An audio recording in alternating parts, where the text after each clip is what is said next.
আপনি কি বিক্রি করছেন? কুলফি মালাই? কুষ্টিয়ার কুলফি মালাই। কুষ্টিয়ার কুলফি মালাই।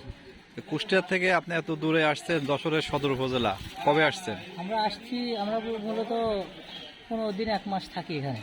আচ্ছা। এখানে থেকে আমরা বাসায় বানাই, নিজের হাতেই বানাই। ও, কুষ্টিয়া থেকে এসে এখানে বাসা ভাড়া নিয়েছেন, বাসা ভাড়া নিয়ে এখানে থাকেন, ব্যাচেলার থেকে এগুলো নিজেরা বানান, বানায় বিক্রি করেন? ও, কি এই শুধু গরমের সিজনে কুষ্টিয়া থেকে এখানে এসে বিক্রি করেন নাকি পুরো বছর এখানে থাকেন? পুরো বছর থাকে না, আমরা এখানে 6 থেকে 7 মাস থাকি। তো আপনার নাম কি? আমার নাম মোহাম্মদ মুক্তার আলী। কুষ্টিয়া কোথায় বাড়ি? কুষ্টিয়া কুমারখালী থানা কয়া ইউনিয়ন। কয়া ইউনিয়ন। ডেলি কত গুলো কুলফি বানান আপনারা? 250 থেকে 300। 250 থেকে 300। তো আমাদের একটু সাইজ দেখান তো কেমন কি? এই দেখেন, এটা আছে সর্বোচ্চ আমাদের 60 টাকা পিস। 60 টাকা পিস। আচ্ছা।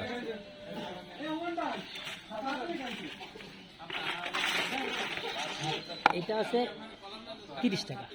30 টাকা। হ্যাঁ, এইটা 30 টাকা 60 টাকার পার্থক্য কি? পার্থক্য বদল, বড় আর ছোট। হাইট এক, হ্যাঁ, বড় আর ছোট। মোটা চিকন, তাই তো? জি। ডবল হবে 30 টাকাটা, ডবল কি 60 টাকা ডবল না হবে? হলে অনেকেই মানে বিভিন্ন কথা বলে বিক্রি করে থাকে, কিন্তু আমরা ওই ধরনের কথা বলি না। আর স্বাদের দিকে? স্বাদে এই দুইটা একই স্বাদ। একই স্বাদ। আর 20 টাকার গুলো যেটা আছে, 10 টাকার গুলো আছে, দেখান একটু আমাদের। ওইগুলো আছে আপনার স্বাদ একটু কম লাগে। এই দেখেন, এটা আছে, এটা আছে 20 টাকা। আচ্ছা। যেগুলো 20 টাকা। তারপরে একটা আছে 10 টাকা, ওগুলো এই যে ছোট সর্বনিম্ন এটা 10 টাকা। মোট 4টা সাইজের। 4টা। 10 টাকা, 20 টাকা, 30 টাকা, 60 টাকা। সুন্দর। তো এগুলো বানানোর পদ্ধতি কি আমাদের একটু বলবেন? রেসিপি কি? পদ্ধতি বলতে আমরা প্রথমে দুধটা পানিতে গোলাই। এই যে তোর যে দুধটা আছে, পটর ও, দুধ। এটা গরুর দুধের না? না না, এটা পটর দুধ। এটা গুঁড়ো দুধ দিয়ে বানাইছেন? এখানে অরিজিনাল গরুর দুধ পাওয়া যায় না, গরুর দুধ পাওয়া যায় না। ওই পানি মেশানো দুধ, ওই জন্য দুধ ভালো হয় না। হ্যাঁ, ওই জন্য আমরা এটা দিই। এটা আপনি নাম্বার 1 খোঁজ করে দেখবেন মার্কেটে 105। মানে ভালো গরুর দুধ এটা কিনে হ্যাঁ। আপনার, যেহেতু গরুর দুধ এখানে খাঁটিটা পাওয়া যায় না, এই জন্য গুঁড়ো দুধ দিয়ে বানান। হ্যাঁ, না গুঁড়ো না, এটা কোটো হচ্ছে। কোটার গুঁড়ো দুধ যেটা বলে আমরা। হ্যাঁ, আচ্ছা, কিভাবে পদ্ধতি কি বলেন? এটা হচ্ছে পানিতে গুলাইয়ে জাল দিতে হয়।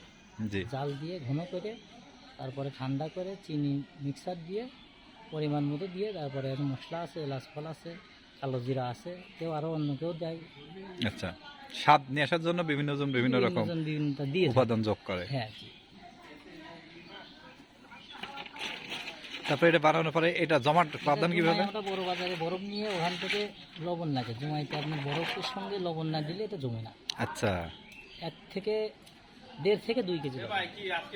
কতটুকু মানে কতটুকু বরফের সঙ্গে লবণ 1.5 কেজি? বরফটাও 200 টাকার বরফ ফার্স্টে লাগে, দেওয়ার পরে এবার এই বরফটা লবণ না দিলে বরফ গলবে না। আচ্ছা। বরফটা যখন লবণ দেওয়ার পরে ঝাঁকি দিলে গলবে 40 থেকে 45 মিনিট সময় লাগবে, তখন ওই তারপরে জমবে।